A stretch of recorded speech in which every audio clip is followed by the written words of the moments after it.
Good evening, everybody! Coming to you live from X Cafe. It's Uncle Russ, 15 minutes with Uncle Russ. How are you doing? Hey, what a great day it's been. I managed to get my driver's license for my car. Yes, I had to apply in this country that I am. Can you believe it? 64 years old and having to do a driving test. But it was alright. Praise God, I got so now I'm legal in a car and on a motorbike. But I want to sing us a song first. Is that good? Bit of an old school song.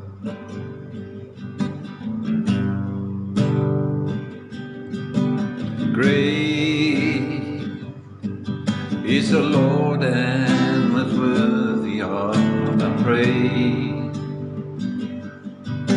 The city of our God, the holy place, the joy of the whole earth, and great is the Lord with whom we have the victory. He aids us against our enemy. We bow down on our knees,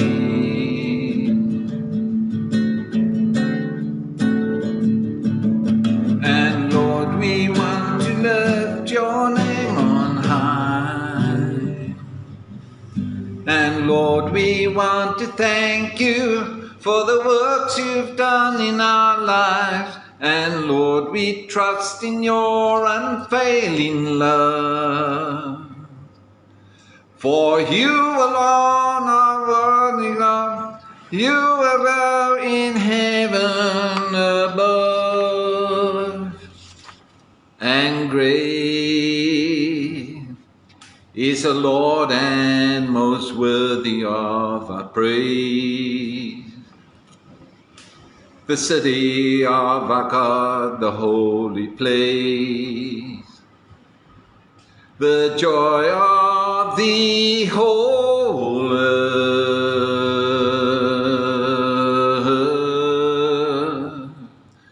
and great is the Lord in whom we have the victory. He aids us against our enemy. We bow down on our knees,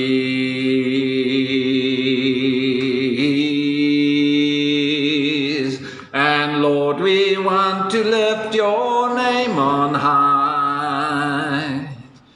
And Lord, we want to thank you for the works you've done in our lives. And Lord, we trust in your unfailing love. For you alone are God eternal, throughout earth and heaven above. And Lord, we want to lift your name on high. And Lord, we want to thank you for the works you've done in our lives. And Lord, we trust in your unfailing love. For you alone are God eternal, throughout earth and heaven above. Amen. Yeah, there's a bit of a flop on the guitar thing over there.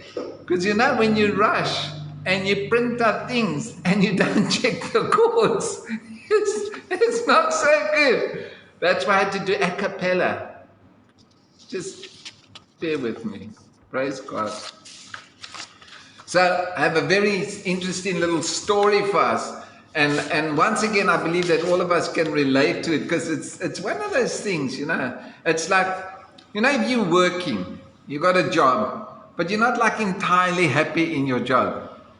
And you start looking around, you know, little secret phone calls and little secret emails going out. And suddenly you get this promise of this amazing job. The salary is amazing. The perks are, car and cell phone and traveling allowance and all of that. And you get all super excited, eh? Yeah. And then it doesn't work out. So, that's the moral of my story today.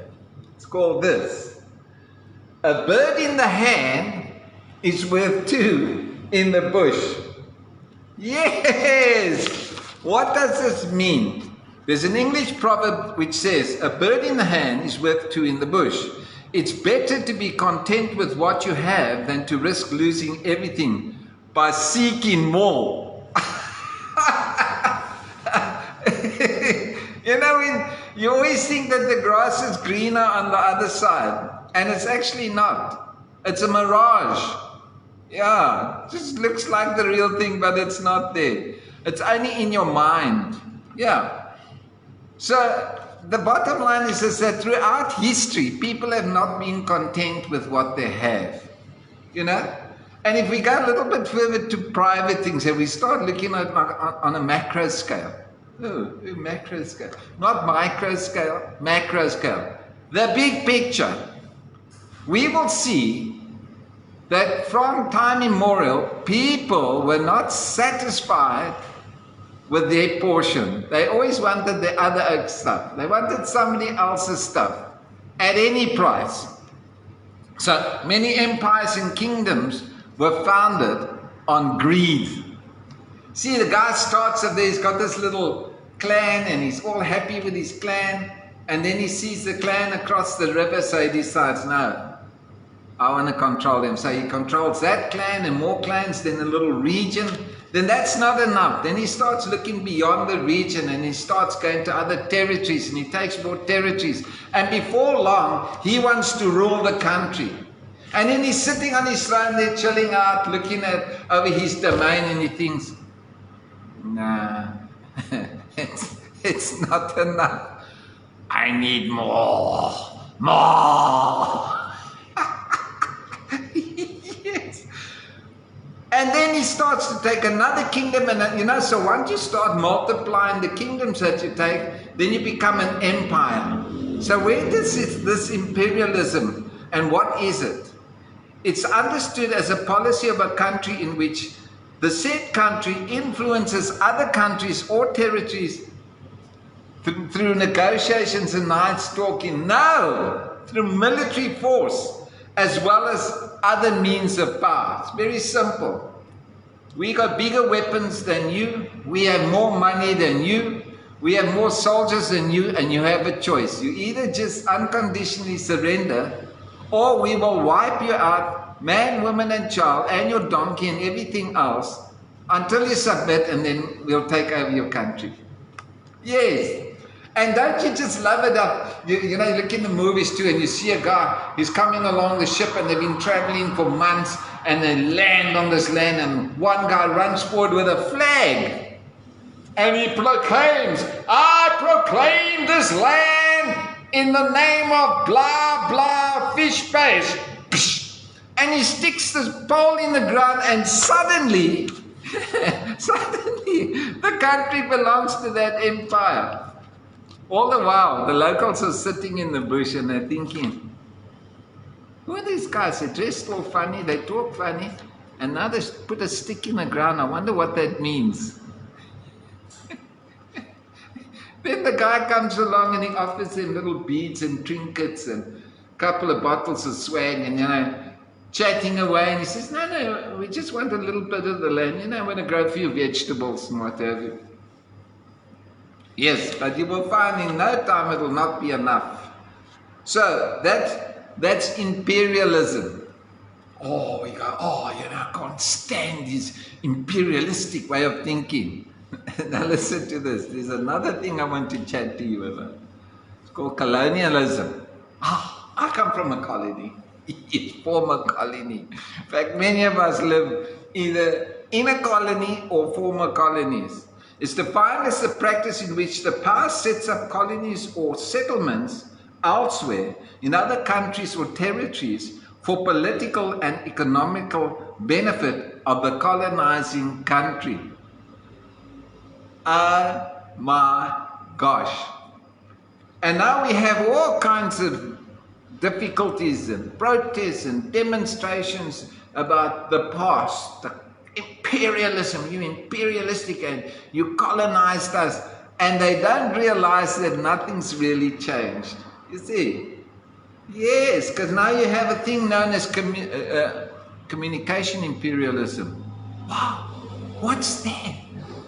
So let's take the continent of Africa, for example, and right at the tip at the bottom there's a country called South Africa.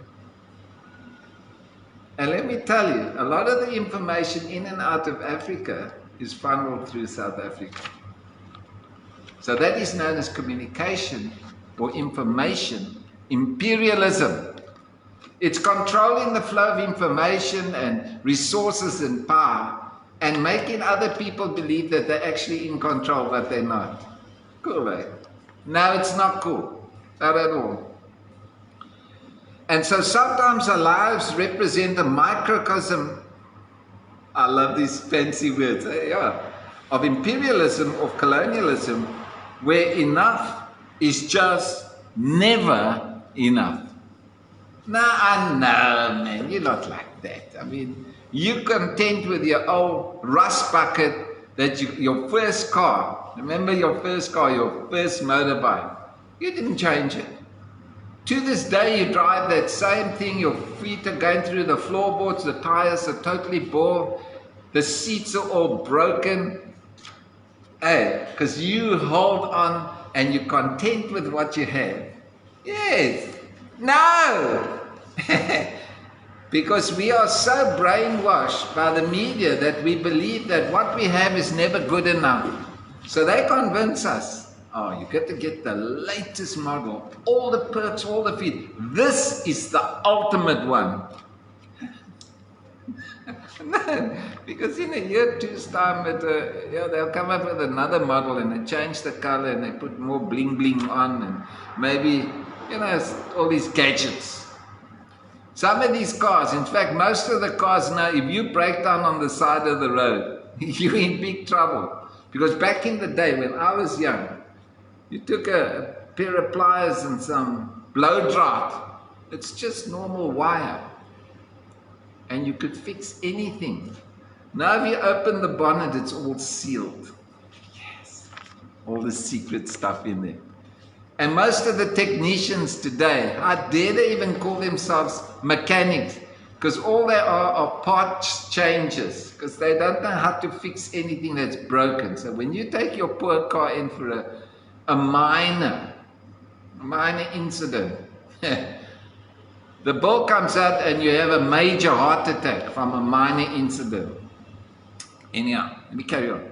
So Exodus chapter 20, verse 17. It says this, and this is so lovely. You shall not covet your neighbor's house, and you shall not covet your neighbor's wife, nor his male servant, nor his female servant, nor his ox, nor his donkey, nor anything that is your neighbor's. In other words, don't keep up with the Joneses. Because what happens is, when you try to live beyond your means, and you're never content, you're always looking to try and improve something. And that's where the banks are very clever. Hi, Mr. Watson, we want to tell you that you are our VIP client. And we what do they say? We pre-approved. We pre-approved you for a quick loan. Yes. Anything your heart's desire, bang, you can have it right now today. Just give us a call, we'll transfer the money, and Bob's your uncle. Now, Bob is not your uncle. Bob is the guy that's going to come banging on the door when you can't pay your bills, and you can't pay the interest, and you can't pay the overdraft, and you can't pay your credit card. That's who Bob is. That guy comes looking, he says, I want my money. Yes. Okay. So clearly, don't worry what your neighbor's got. Don't start hankering on what they have. Oh, because they got a 4x4, I have to have a 4x4. And look at that, put in a swimming pool. So I'm going to put in a heated swimming pool. You're going to put in a heated, I'm going to put in a solar heated swimming pool because, I'm going for green and eco-friendly and all of that other junk. The bottom line is, a bird in the hand is worth two in the bush. Forget about what's in the bush. Because all that you're going to get out of the bush are thorns and scratches and scrapes. And maybe there's even a lion waiting there for you. The Bible says that the devil goes about like a roaring lion. Watch out for that lion. Maybe there's a dragon. Yeah. Okay. And then Hebrews 13 in verse 5 in the Passion Translation says this. Don't be obsessed with money, but live content with what you have. For you have always God's presence. For hasn't He promised you, I will never leave you, never, and I will not loosen my grip on your life. Man, can you believe it? God in His infinite wisdom provides us for a way out of our sin and the things that have got Him bound and tied up. And He gives us the freedom of choice. And He says, okay, Russ, now go ahead, my boy. I've set you free from this and I've set you free from that. But I haven't taken your free ball from you. You go ahead, you can make some choices. Yo. And let me tell you, I've made some horrific choices. Yes, horrific. Because suddenly you find yourself in all kinds of situations and you start backpedaling and the pressure, because those around you get affected by the decisions you make. I know that. Yeah. And then there's consequences, and sometimes the consequences aren't so good. But praise God for His grace and His goodness and His kindness that He always gives us away. He says, I will not give you anything that you cannot get out of. But you know what it takes? It takes asking. You've got to ask Him, Lord, I would like this, but what do you think? And if He says no, don't get a big thick lip and, I can't believe God said no. We get all grumpy. We get all grumpy because we don't get what we want. God gives us what we need. And when we start to be able to differentiate between our wants and our needs and our greeds, then life becomes simple. Okay, you're right with that. I'm going to show you again. In case you forgot, a bird in the hand is worth two in the bush. Thank you so much for your time. Have a blessed Friday. Have an incredible weekend. But more than anything, have a life that is just glorifying God. That is, that when He sees you one day, He says, well done, good and faithful servant. So, it's goodbye for now.